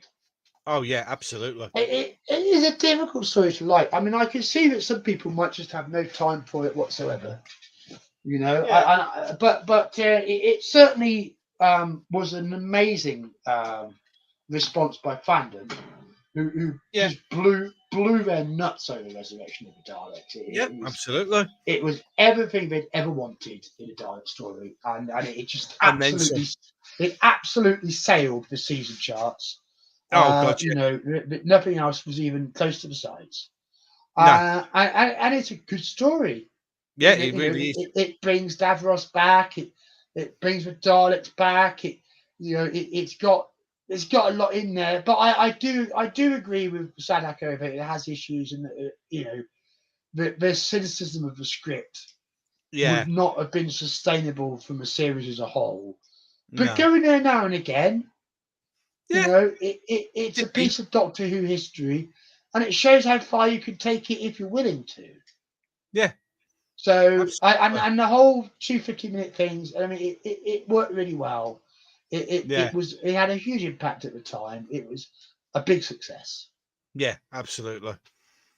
And then we move on Well, to then we started to get our toes warm because we are yes, roughly dispatched to the Planet of the Fire. Planet of Fire and Lanzarote, Yes, which contains Zivi's favourite swimming locations for Doctor Who companions. yes, absolutely. Because this is also the story that introduces Perry, because we forgot to say that Yes, Tegan it's decided gone. that was enough at the end of Resurrection of the Daleks, and I can't blame her. I mean, she must have Well, been traumatized. yeah, she'd been put through the mill. Yeah, PTSD. PTSD, Absolutely. Massive. Massive. wake up with nightmares in the middle of the night for decades to come. I mean, no wonder she Yeah. was a Oh, bit, God, yeah. when we saw her in Power Yeah. of the Doctor, she looked like she had a hard Yeah. time coming to terms with it, didn't she? She'd had, well, she'd Yeah, had some sleepless nights. Some sleepless trauma, nights. definite trauma. So that was the end for Tegan. But yeah, then we come to Planet of Fire. Now, the DVD release of Planet of Fire has an excellent CGI replaced, single edit version of Planet of Fire, which I think is a really strong, really shows the strength of the story, because it's able to use CGI to really give the planet that flame feel. Which Yeah. really hypes it up. So if anyone's got the DVD, I mean, the CGI version really does this story a lot of favors. Yeah. Yeah. But it's a fine, well acted story that made good use of the Lanzarote location, It really did. It is, yeah. and it looked great. Yeah. And it brought in Nicola Bryan. It said goodbye to Mark Strickson. Turlough also left in the story. Yeah. And the saga takes the Doctor from Earth to the planet Sarn, and the Master's dastardly plan to renew himself using the what was it called, Numistaton gas, I believe. Yeah, that's it. New Mister. Yeah. Yeah. That was it. Numistaton New gas. Mister gas. Yeah. Yeah, Nice. so Yes. Nice wordage. and Moons of Madness says finally we heard something of Turlough's background, which was sorely needed. I agree. Yeah. Yeah. Absolutely. And it's a great resolution, and the stuff with Perry peering into the box to see the little Master, and the Master's black TARDIS is shut up, you bastard. Oh, poop. You get these It's gonna happen. It's gonna happen. switchy things, and it just won't poop. Yeah. I'm going to turn that off for a moment. Where were we? Back to Planet of Fire. Yes, so Perry's peeking down and seeing the mini Master in the box and stuff, and the Master's black TARDIS is always really good. And then we've also got the use of Chameleon. Yes, Chameleon is back. Look, it was a crap plot. Sorry, it was a crap prop. Yeah, the prop, it never worked. It never worked properly. Which was badly missold to the production team on a whole bunch of promises it could never actually live up to. Exactly. So, for the sake of it, Chameleon was a problem that needed resolving. Yeah, absolutely. And one way of resolving it would simply have never been to ever mention him ever again. Yeah, exactly. But the show wanted to own up to its choices more than that, and came up with this story. And I think that by Chameleon being an extension by proxy of the Master, I think it worked really well. Yes, the Doctor does use the tissue compression eliminator to put Chameleon out of his misery. Yes, he does. He does indeed. And as Sadako says, the actual Chameleon prop seems to have had a bit of a curse on it. Just a bit. Yeah, it was better off in the bin. It was more unreliable than K9, wasn't it? Oh, Miranda has to go, and we've only got Andazani left to do. Yes, but never mind. Catch up on YouTube. Yes, we will catch you next time. Yes, catch you next time. yeah, we're discussing Planet of Fire, aren't we? Yeah, I enjoyed it. I think it's a great penultimate story for the Fifth Doctor. I think Davidson's performance is pretty matured in this story. yeah. He was into I the character. really enjoyed his portrayal of the Doctor in this story. Well, I enjoyed it in Resurrection of the Daleks too, but Yeah, I really did enjoy the portrayal of the Doctor in Planet of yeah. Fire. It definitely found his place. It's a thoughtful story. Yeah. It's aged well. Yes, it has. I think I would give it a B Yeah, overall. maybe even a I B think plus. even a B B plus. plus has got to be. Yeah, B plus. Even a Okay, B yeah, plus. even a B So plus. so it ended up being a very strong contender for season Yeah, 21. yeah, absolutely. And of course, the final story of season 21, we will be talking about next week, Yes, yes, being the twin dilemma and the start of yeah, Colin's era. yeah. Because But it fits here in we there really well. are, 3 years of journeying through time and space with this fresh-faced blondie vet. Yeah, indeed, indeed. And we've had our struggles, and we've had some fantastic stories and some wonderful times along the way. Absolutely, But all absolutely. good things must come to an Yes, end. indeed. To the end. And if you are going to have to bring your TV series to an end, you'd be hard pushed to get a better end Oh, this than is the the return of the maestro writer Robert Holmes himself, indeed. with the masterpiece that Oh, is The Caves of Androzani. yeah, what a set of episodes. What a brilliant finale. Absolutely brilliant. There you go. Second favourite Doctor Who story of all time, says Wow. Kevin Now Cross. we're into serious praise. Yeah. I'm going to make a little bet that one of the things you love most about this story is the episode 3 cliffhanger. Well, what else could it possibly be? What else Because could it possibly look be? at where this story takes the Doctor. You know, he's dying. His companion is dying. Oh, yeah. Yeah. Everything's gone wrong. He's been abused, mistreated every step of the way, and he's caught up in this situation which is just laughable for the mundanity of the ambition, really, of Yeah. this Yeah. stupid battle over his stupid resource. But here is a Time Lord caught up in the middle of it, and it's going to cost him everything. Literally everything. Yeah. Oh, there you go.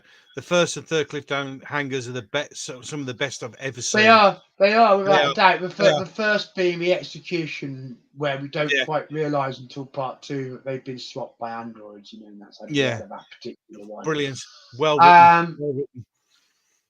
but yeah, Absolutely. it is the Doctor against the world, and it's back to that part 3 cliffhanger. And he's taken over his spaceship that's trying to take him off to a different planet altogether. He's escaped. He's turned it around. He's locked himself in the control room. He's slammed the ship into a collision course with the planet, and the mercenaries are trying to break in and threatening to shoot him through the doorway. But he goes, "So you see, I'm not going to let you stop me now." Yes. Brilliant. Yes. Awesome. Any Absolutely any awesome. Doctor Who fan worth their salt seeing that cliffhanger, it should be seared in your soul. It's But it's this is the true heroism of the Doctor. yeah. Absolutely. How far he will go to How far do you'll right push. Yeah. by his friend, Yep. Absolutely. and what odds he has to face. He's in the middle, but he's caught up in the middle of a guerrilla warfare, and he's treated with suspicion every step of the way. Yep. It's a next to impossible situation, and he has to go so far to save Perry, Yeah. knowing he can't save himself. Yeah. It's the ultimate sacrifice for a friend, isn't it? I, It's the I, I ultimate just one. can't I just can't think of anything which has been more heroic. Oh no, nothing's been more As heroic. heroic, perhaps, Yeah, but more heroic. no. No, I can't. And then you've got the writing and the characters. Oh, just sublime. They are Absolutely all sublime. wonderful. Unbelievable. There's not a bit of bad writing anywhere in those scripts. No, no, With it's just sublime. Salatine and Major Chellack, Sarah's, Jack and Morgan. It's all there. It's all there in the writing, and it's all there in the screen. Yeah, All it's there in the just amazing. script, and finally, Graham Harper blowing the world of Doctor Who away with his directorial debut. Yeah. Oh, it was just brilliant. There was no stop and pull. There was nothing that Graham Harper didn't give to make the greatest Doctor Who story he could possibly imagine. Yeah. Well, that was it. It is. It's just sublime. It is one of the best stories ever. It's just you can look at it over and over again. You can watch it over and over again, and every time you watch it, you go, "My God, this is so good, so good, so." It's just it is. It's unbelievable, absolutely And unbelievable. even the regeneration was really well done. Oh God, yeah. I You know, mean, with all the faces circling around him, and no, Doctor, you must die, Doctor, die, Doctor, die, Doctor. exactly. Boom, and then Colin sitting up, and And then we didn't at that precise moment we didn't know what was about to happen next. no, So we were no, all cool. We were all good at that moment, yeah, we're all good. We were all good at that moment, and it's Kaiser Androzani is like your team winning the World Cup. Yeah, it is. It's just It's one of those stories that rewards everything that sucks about being a Doctor Who fan. yeah, When you yeah, get a Cave of Androzani, it's all made good. yeah. It is.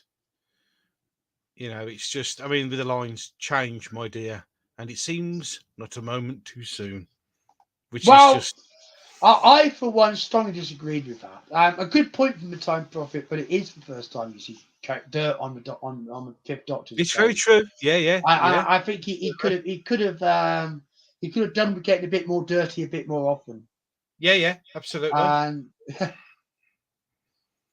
well, there are worse ways to go, Matt. Yeah, there's yeah, We can exactly. all agree there are worse ways to Ways go. to go. Yeah, Absolutely. yeah.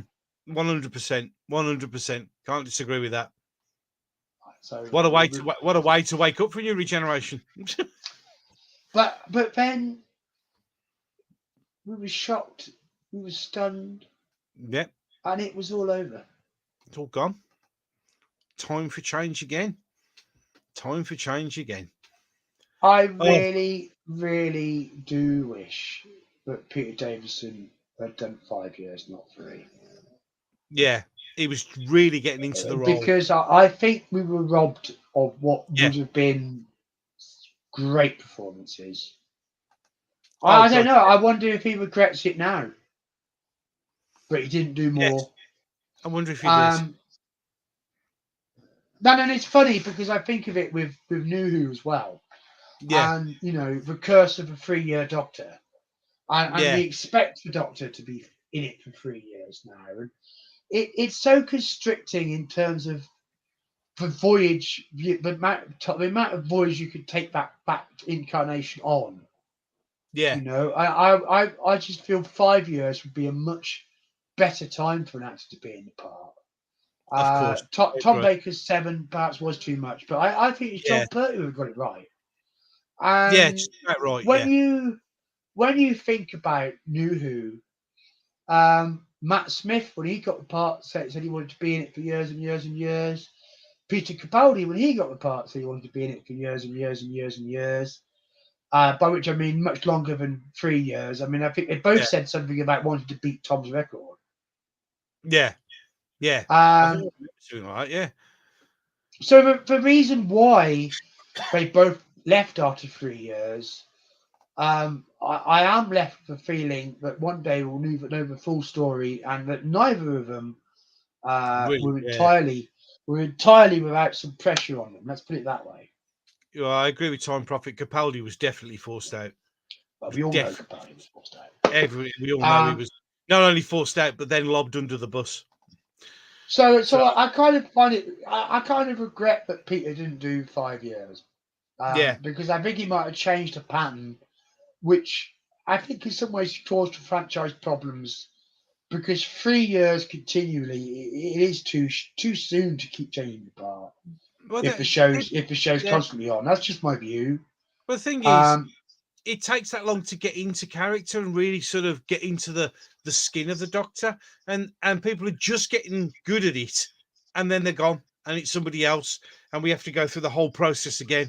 And so I agree that 3 years is I good. also think the Peter Davidson era missed out by not Yeah, having any 6-part stories. yeah, yeah. I don't know why we didn't want to do 6-part stories. Maybe they No, thought it was a safer bet holding people's attention for 7 days from 14. yeah, I suppose. But I think it's just a shame that we don't have a bigger story than a Yeah, yeah, four-parter yeah, with this incarnation. yeah. I agree. Because I I agree. think it would have been interesting to have a bit of a deeper adventure. Yeah, I think it would have And been. I think with the larger companions as well, it might have been easier to find things for them to do if you've got more time Well, than yeah, you're of doing. course. Yeah, with people, isn't it? So all those thoughts, but this was a wonderful time of my life.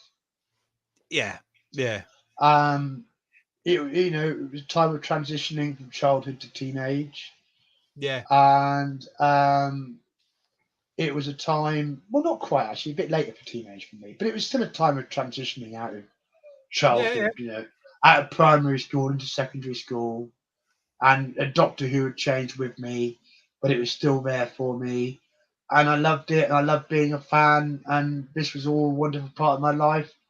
And 40 to 42 years later, I actually do remember watching all of these episodes the night they went out. yeah. So my love for the show must have been strong, Oh well, but it the mattered love. so much to me. Well, you can see, honestly, John, you can see the love for the show showing through on Yeah, these. People are like, people are saying that your enthusiasm and love for the show just shows through every time we do one of those things, and it is. And as I said to you when we were waiting in the green room, I wasn't a huge fan of Davidson, but now, as I'm yeah, older, you can see I'm it. You can beginning to see it enjoy it differently. now. Yeah, I Yes. see it in a different light.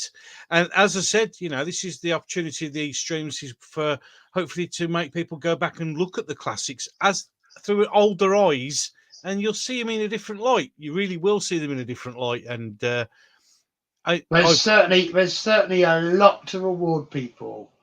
absolutely, Exploring absolutely, the Davidson era, and of course, I know most fans do know the Davidson era. But if you are somebody who hasn't checked these stories out yet, do so, do you so.